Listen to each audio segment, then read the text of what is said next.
Assalomu alaykum hurmatli o'quvchilar. Narigi safar Navoiy viloyati imtihon markaziga kelganda video qildim. Mana yana shuni qaytadan video qilyapman. Mana men bu imtihon markazi Navoiyda avtodaromi.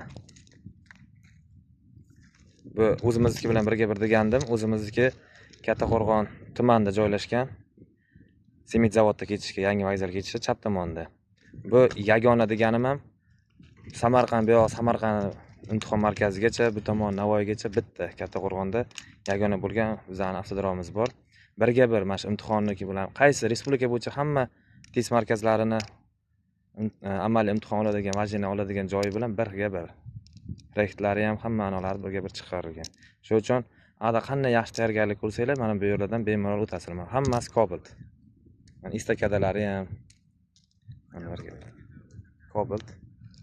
Mana shofyorlari, mastiklari, D kategoriyasi avtobuslar, tirkamalar ham bor.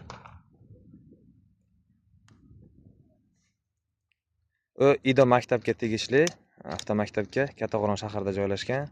25-18 dan o'tgandan keyin kafil zavod to'g'risida o'sha yagona bo'lgan